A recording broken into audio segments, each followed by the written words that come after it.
जो OIC countries हैं और उन सब की मदद से जहाँ तक इंटरनेशनल ऑर्गेनाइजेशंस में अपने खिलाफ होने वाली जो भी कार्रवाई थी उसको अब तक तो रोक लिया था, लेकिन अब चाइना नहीं रोक पाएगा। और अभी कुछ मीटिंग्स ऐसी हुई हैं जिसमें चाइना के बारे में बड़ी डिटेल्ड रिपोर्ट्स आई हैं। चाइना को इस वक्त दुनिया की अटेंशन डाइवर्ट करानी है इस वायरस के इशू से, और उसके लिए चाइना को ज़रूरत है एक बहुत बड़े इशू की, बहुत बड़ी जंग की। लेकिन फुल फ्लेज वॉर चाइना भी नहीं कर सकता क्योंकि उसकी इकोनॉमी इस वक्त बहुत ज़्यादा मुश्किलात में है। चाइना के लोग माल बनाए जा रहे हैं, इनके पास रखने की जगह नहीं। अब इनके प्रोडक्शन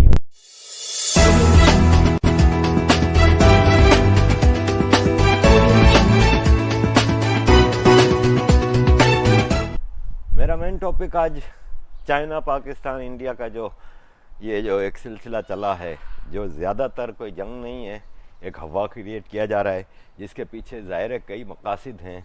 मैं पहले भी बता चुका हूँ, आप लोगों को भी अच्छी तरह पता है कि चाइना और पाकिस्तान इस वक्त बहुत ज़्यादा मुश्किलात का शिकार हैं। डिटेल से शुरू करते हैं कि शुरुआत ये है कि पाकिस्तान में इस वक्त एक माहौल बना दिया गया है। इस वक्त हर आदमी ये समझ रहा है कि चाइना ने लद्दाख पूरा कब्ज़ा कर लिया है और इंडिया के कई 100 फौजी उन्होंने कैद कर लिए हैं और इंडियन फौजी वहाँ सब चौकियाँ वोकियाँ छोड़ के भाग गए।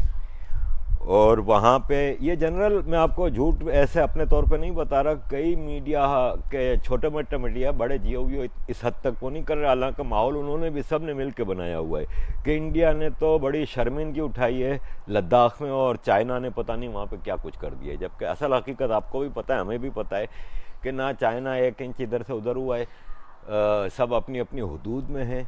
ठीक है, पाइलअप किया है या जो वो टेंट्स दिखा रहे हैं कि टेंट्स बनाए हैं, तो वो सब चाइना ने उस जगह बनाए हैं जहाँ पे चाइना का कब्ज़ा है। जिस तरह हमारी लाइन ऑफ कंट्रोल है कश्मीर में पाकिस्तान और इंडिया के बीच में, ऐसे actual line of control Aksai चीन और के उसमें है इंडिया और चाइना के बीच में।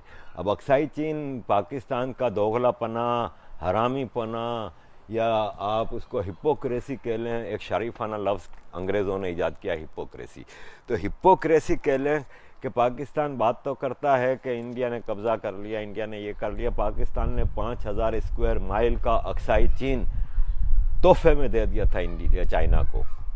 कश्मीर को तो पाकिस्तान ने अपना हराम का माल समझा हुआ है, जहेज़ में आया हुआ माल समझा हुआ है। 35 बसों में लाद के कश्मीरी औरतों को कबायली लेके चले गए वज़ीरिस्तान, लूट मार के पूरा POK और गिलगित बल्तिस्तान के लोगों को लूट मार के सारा सामान ले गए। ज़मीन दे दी अक्साई चीन, भुट्टो साहब ने उठा के चाइना को दे दी। तो पाकिस्तान तो आपको पता ही है बनाना रिपब्लिक है। लेकिन बात करेंगे इंडिया की, तो खैर लद्दाख और जो वो अक्साई चीन में जो पाइलअप हुआ है वो चाइना की और पाकिस्तान दोनों की एक मजबूरी। मसला यह है कि दोनों की इकोनॉमी बहुत ज़्यादा इफ़ेक्ट की हैं। चाइना बोलता नहीं है, दुनिया का हर मुल्क बोलता है कि हमारी इकोनॉमी को ये हो गया, हमारी इकोनॉमी को ये हो गया। चाइना का अपना बाजा बजा हुआ है। आपने देखा होगा कि पेट्रोल की कीमत नेगेटिव में आ गई कि वो जो पेट्रोल प्रोड्यूसिंग कंट्रीज़ थे वो कह रहे हैं कि हमारा पेट्रोल ले जाओ मुफ्त में। क्यों? इसलिए कि मसला ये होता है कि आपका एक प्रोडक्शन यूनिट है, अब वो तो चल रहा है, जो प्रोडक्शन कर रहा है कंटिन्यूस। अब जब तक वो माल जाएगा नहीं तो आपके पास रखने की जगह नहीं होती, फिर वो प्रोडक्शन जो मटेरियल होता है, जो चीज़ होती है। यही चीज़ चाइना के साथ हो रही है कि उसकी तो सारी फैक्ट्रियाँ खुली हैं। उसने तो एक ऐसा वायरस बना के अपने वुहान में इसका तजर्बा करके पूरी दुनिया में फैला दिया। वो ऐसा समझदार वायरस है जो सिवाय वुहान के चाइना में कहीं और नहीं गया। तो ये डायरेक्टेड मिसाइल था, ये ऐसे हवा में फायरिंग नहीं हो रही थी, ये डायरेक्टेड मिसाइल था जिसने इफेक्ट किया है दुनिया के सुपर पावर्स को।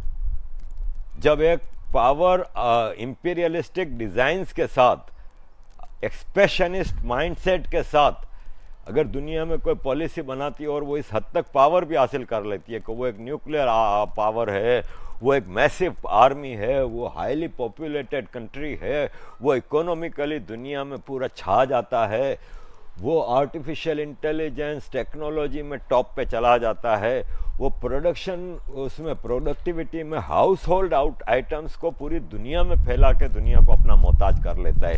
हम यहाँ पे कोई चीज़ मंगवाते हैं अमेजोन से, हमारे घर वाले समझते हैं अमेरिका से आ रही है, अबे वो लिखा हुआ मेड इन चाइना ही होता है उसमें। तो यह है कि कहने का मतलब यह है कि चाइना जब इस सारे सिनारियों में आ गया था तो इसके एक्सप्रेशनिस्ट या इंपीरियलिस्टिक डिज़ाइंस कोई आज की बनाई हुई नहीं है। वो WTO जब बना था तब से, इससे पहले से चाइना ने वर्ल्ड मार्केट को जब ऑन करना शुरू कर दिया था, और उसको ऑन नहीं किया था उसने, बल्कि उसने जो स्नैच करना शुरू किया था वो उसके पीछे यही मकासद थे। फिर ये वायरस का ड्रामे में आप ये देखें कि दुनिया की बड़ी बड़ी इकोनॉमीज, दुनिया की बड़ी बड़ी मिलिट्री पावर्स है क्यों इसमें इफेक्ट हुए हैं, ये सोचने का मुकाम है। चाइना की मजबूरी थी कि अब दुनिया वायरस के उससे पेंडेमिक के पीक से निकल गई है, अब एंड पे आ गई है। तो अब एंड पे आने के बाद ये जो गुस्से में बिखरे हुए यूरोपियंस और अमेरिकन हैं, जिन्होंने 2.5 लाख आदमी गंवा दिए हैं इस उसमें, और इनकी इकोनॉमी कई ट्रिलियन डॉलर्स का नुकसान कर चुकी है, वो फिर आएंगे और पकड़ेंगे चाइना की दुम कि भैया ये क्या था। और चाइना ने जहाँ तक रोक सका था अपने जो OIC कंट्रीज़ हैं और उन सब की मदद से, जहाँ तक इंटरनेशनल ऑर्गेनाइजेशंस में अपने खिलाफ होने वाली जो भी कार्रवाई थी उसको अब तक तो रोक लिया था, लेकिन अब चाइना नहीं रोक पाएगा। और अभी कुछ मीटिंग्स ऐसी हुई हैं जिसमें चाइना के बारे में बड़ी डिटेल्ड रिपोर्ट्स आई हैं। चाइना को इस वक्त दुनिया की अटेंशन डाइवर्ट करानी है इस वायरस के इशू से, और उसके लिए चाइना को ज़रूरत है एक बहुत बड़े इशू की, बहुत बड़ी जंग की। लेकिन फुल फ्लेज वॉर चाइना भी नहीं कर सकता, क्योंकि उसकी इकोनॉमी इस वक्त बहुत ज़्यादा मुश्किलात में है। चाइना के लोग माल बनाए जा रहे हैं, इनके पास रखने की जगह नहीं, अब इनके प्रोडक्शन